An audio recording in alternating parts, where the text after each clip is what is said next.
일을 하다가 다치거나 목숨을 잃는 경우가 있습니다.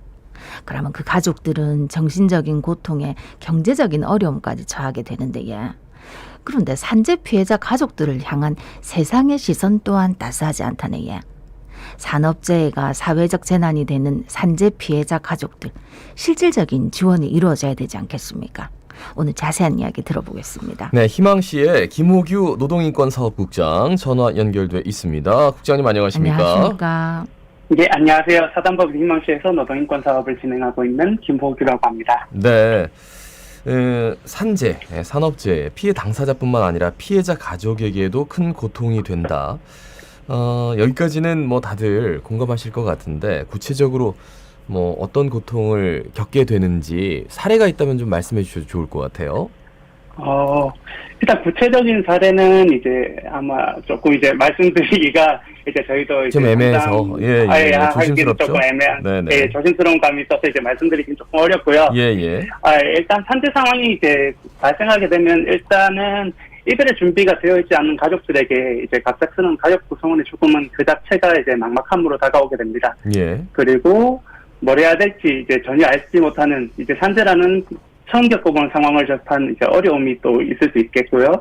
그리고 이 죽음이나 사고의 원인이 어디 있는지 알 수 없는 이제 억울함이나 막막함이 또 있을 수 있겠고, 뭐 산재를 신청하는 과정에서의 뭐 공단이라든지 기업의 비협조적인 태도라든지, 이제 아까 말씀해주신 이제 산재 당사자를 책망하는 사회적 분위기라든지, 그리고 산재 과정에서의 그리고 이제 산재 승인이 되지 않은 가족들의 경제적 문제가 또 있을 수 있겠고, 그리고 특히 산재 사망의 경우에는 이제 산재 직후에는 이제 정신이 없어서 잘 몰랐는데 산재가 이제 발생한 이후에 이제 점차 다가오는 이제 미안함이라든지 그런 억울함, 상실감 등이 또 밀려오게 되고, 그리고 이러한 상처들에 대해서 이제 어떤 지내척도 없는 현실, 그런 것들이 이제 산재 피해자들이 겪고 있는 고통이라고 할 수 있겠습니다. 네. 지난해에 희망씨가 공공상생연대기금하고 공동으로 산재 사망 노동자 가족생활 실태 및 경험에 관한 연구를 발표했다고 들었습니다. 이 연구는 어떻게 진행됐습니까? 희망씨는 이제 아동 청소년이 건강한 노동자로 성장할 수 있도록 지원하는 법인입니다. 그리고 이런 사업들을 진행하다 보면 이제 갑작스러운 위기 상황에 연락 오시는 분들이 많은데 이 사연들을 이제 들여다보면 이제 산재로 사망하시거나 장애를 입은 가족분들인 경우가 이제 상당했습니다. 그런데 가족분들 대부분이 이제 어떻게 살아가야 할지 너무 막막해하고, 어린 자녀가 있는 경우에는 배우자 자신에게도 이제 어려움이 있음에도 이제 일단 뒤로 미루고 자녀 돌봄에 이제 열중하신다든지, 그 와중에도 이제 산재 신청을 하고 장례를 진행하면서 이제 그런 것들에 너무 버거워하시는 경우들이 많더라고요. 그래서 이런 사례들을 지원하면서 이제 산재 가족에 대한 전반적인 사회적 지원 체계가 이제 없다는 것을 알게 되었고, 조금 더 많은 사례를 모으고 이를 통해 더 나은 산재 지원 체계를 만들어봤으면 좋겠다라는 마음에 이런 연구를 진행하게 되었습니다. 그러니까 산재가 됐을 때 그 얼마나 좀 당황스럽겠어요. 근데 그 법적인 뭐 절차를 또 거쳐야 되고 그래야지만 또 결과적으로 뭐 손해배상을 받고 할 텐데. 그 와중에 너무 정신이 없어서 그냥 첫 단추를 좀 잘못 끼워가지고 나중에 굉장히 좀 후회를 한다거나 받을 수 있는 것들을 못 받거나 뭐 그런 경우가 종종 있습니까? 어떻습니까, 국장님? 이제 일단 제일 처음에 그러니까 이제 일단 산재라는 그 일 자체가 이제 보통 이제 사람이 살아감에 있어서 이제 그렇게 경험하기는 이제 힘든 일이긴 하잖아요. 그러다 보니까 이제 거기에다가 이제 법률적 절차 자체도 이제 굉장히 익숙하지 않은 일이고, 그러다 보니까 이제 산재 신청하고 하는 과정에서 이제 주변의 말을 듣는다든지, 그러니까 주변의 말을 이제 뭐 전문가가 아닌 주변의 말을 듣는다든지, 아니면 이제 자신이 이제 보통 이제 산재 절차를 진행함에 있어서 이제 자신에게 부정적인 결과가 돌아올 수 있는데 그것을 제대로 인지 못하고 뭐 사인을 한다든지 뭐 그런 경우가 있을 수 있죠. 그러니까 갑자기 내 가족 중에 누가 다쳤다 일을 하다가 이러면은 그 경황이 없어가지고 사실 굉장히 좀 힘든 처리 과정이 될 것 같거든요. 그런데 들어보니까 산재 사고 이후에 이 가족들 상황이 사회적 단절과 고립으로 이어지는 경우가 있다 하는데 왜 그런 겁니까?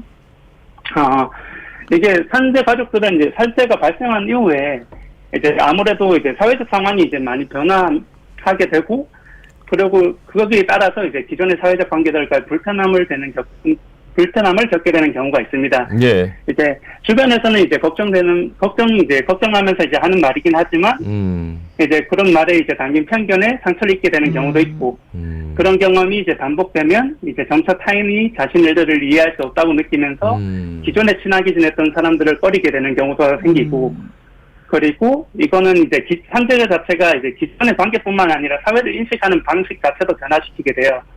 그래서 산재 책임을 입증하는 동안 가족들은 이제 평소에 경험해보지 못했던 수준의 적대적인 감정들을 경험하게 됩니다. 예. 뭐 산재 승인을 이제 방해하는 사측의 태도라든지, 뭐 다양한 이유로 이제 산재 입증을 하는데 도움을 거부하는 직장 동료들의 모습 등을 겪으면서 이제 그동안 가지고 있었던 사람들에 대한 기대하고 사회적인 신뢰가 이제 모두 무너지게 되고, 이런 것들은 이제 산재 이후에도 심리적 내장으로 지속될 여지가 큽니다. 예. 그리고 산재 가족들은 이제 산재 사고 이후에 낙인과 비난에 노출되는 경우도 많습니다. 뭐 산재라든지 노동자라든지 노조라든지 보상과 같은 이제 산재 처리 과정 자체가 이제 사람들에게 비난받기도 하고, 이제 뭐 한부모 가족이라든지 자살이라든지 자녀 잃은 부모라든지 장애와 같이 사회적으로 이제 부정적으로 평가받는 단어들이 삶에 더해지면서 그런 것들을 경험하기도 합니다. 그리고 이런 경험들이 뭐 일상생활에서 있을 수도 있겠지만, 언론의 산재 기사에 반응하는 다른 사람들의 의견을 보고 간접적으로 느끼게 되는 경우도 있습니다.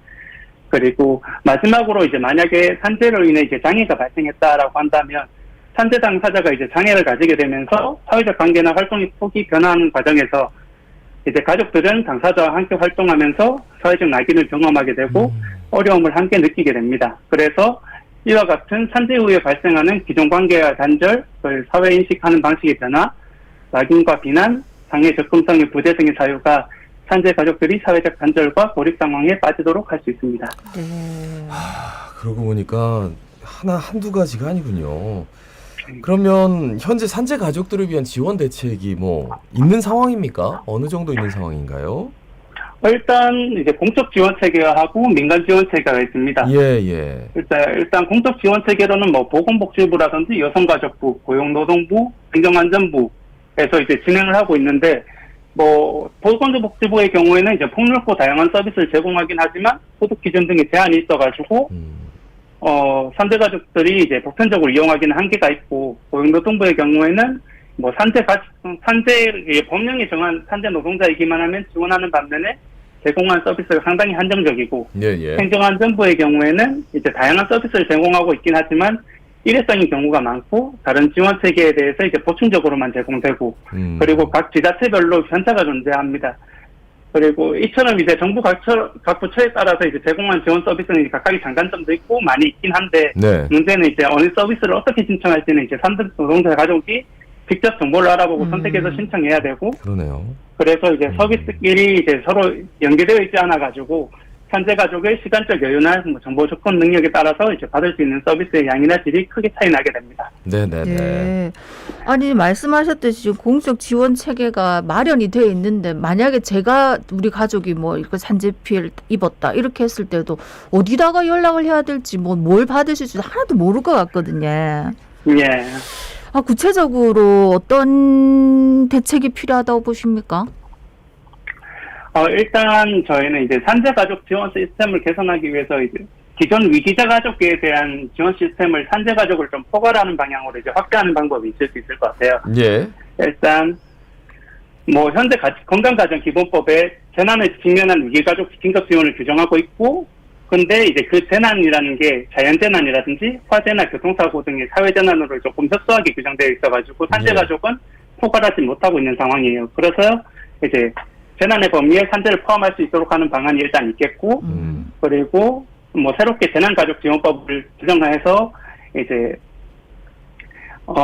이 재난가족지원법을 중심으로 통합해서 이제 포괄적인 법적 지원 체계를 구성할 필요가 있고, 그리고 아까 이제 이야기가 나왔듯이 이제 산재 진행 과정에서 이제 산재 사업장에 이제 산재 관련 자료 제출과 관련된 법 개정도 필요할 거라고 생각을 해요. 현재는 이제 공단이 이제 확인이 필요할 경우 사업장 등에 출입해서 뭐 질문하거나 서류를 조사할 수 있고, 이때 사업장에서 답변을 거부하거나 조사를 기피하는 경우에는 과태료를 부과할 수 있도록 이제 규정되어 있긴 한데 네네. 이 규정은 이제 임의 조항일 뿐이고 그리고 근로복지공단이 인력 구조상 이제 촘촘한 조사도 기대하기 어려운 상황이 많아요. 예. 네, 그리고 이제 자료 제출 요구권이 근로복지공단에게만 있고 산재 근로자 또는 뭐 가족이 회사에 대해 자료 제출 요구했을 때 이를 제재하는 이를 강제하는 뭐 강제 규정은 없는 상황이에요.